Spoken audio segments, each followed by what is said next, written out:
there, Jeremy here from Premier Pools and Spas. I wanted to go ahead and just send you a quick video just to show you kind of where I'm at with the design at this point, and try to get your input before I go too much further, because we can definitely spend a lot of time on these designs, and then if I'm moving in the wrong direction, then that ends up being kind of a waste of time, and I certainly don't want that to happen. So what I've done here is I've created a smaller pool that is going to fit in that front yard area, and I wanted to see what you thought about the placement, the overall placement of the pool, and kind of how I'm working with the decking at this point, size, shape, placement, the decking itself, dealing with the elevations in the yard. As you can see, we have a lot of elevation changes. We'll get into more of like the finishes and stuff as we move along further into the process. I know that we had when I had talked to you over at the house, you were interested. You showed me a few pictures of like some just concrete, just a basic concrete industrial look, which I think is really cool. But I want to make sure that I'm moving in the right direction before I go too much further, and maybe you can let me know what your thoughts are. I am going to put a little bit of waterline tile in here real quick while I'm thinking about it, but I want to do something that's going to be, it's going to kind of jive with the whole look that we're going with. So I went with a gray waterline tile just for now. Anyhow, so what we have here, since you're looking at my screen, I'm going to go ahead and go over the specs of this pool in general, just the size of it first. If you look at your envelope of this pool, your envelope is going to be 22.5 by 12 feet. That is that green rectangular space, that line around the pool. So 22.5 by 12 at this point, going with the smaller pool overall. You have an area of 270 square feet. This volume is going to be 5,587 gallons at this point, and your depth goes from 3.5 feet to 5 feet right now. I did put a bench that runs all the way across the back end of the pool. I figured this would be kind of a cool spot to sit. You can also, obviously face anybody who's sitting on the tanning deck area. What I've done here is I did a tanning deck big enough for a couple lounge chairs. I put 3 bubblers on the tanning deck, which is important to keep the water moving. You don't necessarily need bubblers, but it certainly helps with keeping that surface area on the tanning ledge cleaner, and it helps kind of regulate the temperature of the water there, since during the middle of the summer, with direct sunlight, sorry, it's been a long day, that tanning deck area can really warm the water up a lot. So if we can move that water around with bubblers, then it tends to stay more consistent in temperature with the rest of the pool.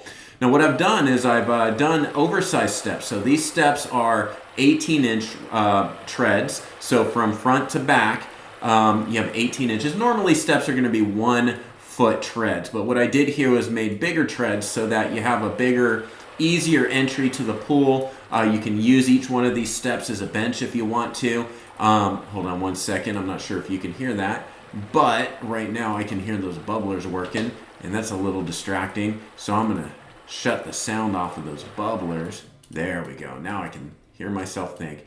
All right, now what I've done here is you had mentioned not wanting to block the view from the lower screened-in patio area. So you have this wall right here that ends right here, and I didn't want the pool really to extend past that wall because I want to protect any view you might have down in this lower patio screened-in area. So what I've done is I've started the steps down to a lower deck area, kind of far back, near the existing patio, if you will. And then I match that on the other side. So you have 2 sets of staircases going down to a lower level, and then the exposed beam of the pool right here that wraps around, obviously. And this is a 4-foot exposed beam. So if we look at my measurement, it's 4 feet tall. Now we don't want to go any taller than 4 feet with an exposed beam, because structurally it gets a little wonky. You're taking some chances there. So we like to keep our exposed beams of pools no taller out of the ground than 4 feet.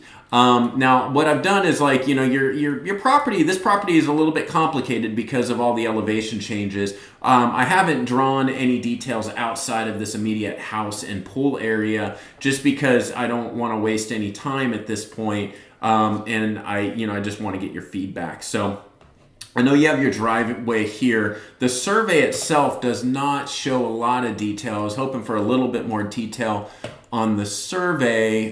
We can look at that together right now. So I've overlaid that survey. I was really hoping it would have existing hardscapes and driveway and stuff in it, but it doesn't, and that's okay. I just was assuming it did. Most surveys do, and therefore, I didn't really trace the exact shape of the driveway that exists in this area over here. But I have enough measurements to know that this will fit in your area pretty well.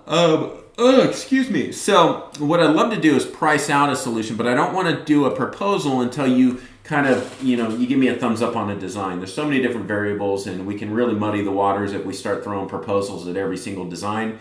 So what I want to do is get your input as far as, just the overall design and, what your thoughts are so that we can make sure that we're moving in the right direction. Obviously, you have tons of trees around the property. You don't have those trees in this design right now. But if you were to move the sun throughout the day, I'm going to give us a little more direct sunlight. Now you can see the steps that I put down from the existing patio, a couple steps, dropping the elevation of the pool. The reason I dropped the elevation of the pool a foot below the existing patio is because if I don't, and I keep that elevation of the pool at the same level as this patio right here, then what that's going to do is make this exposed beam too tall. And, we don't want to run into structural issues or expenses because we have to reinforce a wall with special engineering and stuff like that. So what I did was I dropped it down 1 foot, gave you 2 steps from the patio to walk down.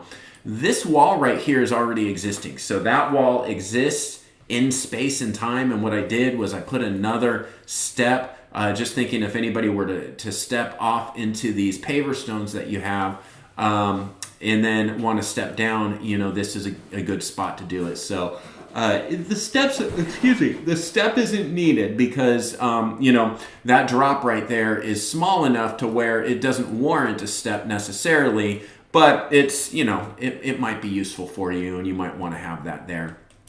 All right, now let's see, anything else to talk about? Tanning deck, bench, oversized steps. You have your main drain that accepts debris.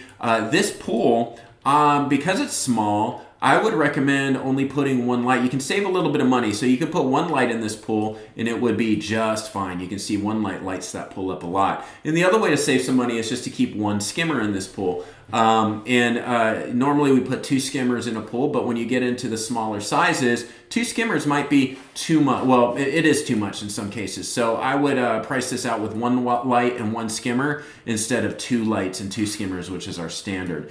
But I want to give you a spot for a tanning ledge to sit down on so that you guys can get out there and sit down on with furniture on that tanning ledge, get your bottom and your feet wet, and then also have a space where you can for the most part, completely submerge yourself. I can adjust the depth profile if you want less shallow end and more deep end, or if you want to make the shallow end 4 feet instead of 3.5, whatever you want. You can even make it an even 4 feet all the way across if you just want to make it like a simple plunge pool in that case. But so this is kind of where I'm at right now, and I just wanted to get just your feedback before I go any further. And hey, if I hit a home run here and I gave you something that you do like enough to price out, let me know and I'll go ahead and price this out for you right away. All right, I hope you're doing well. Thanks for giving me the opportunity to work on this design, and I look forward to talking to you soon. Thanks. Bye.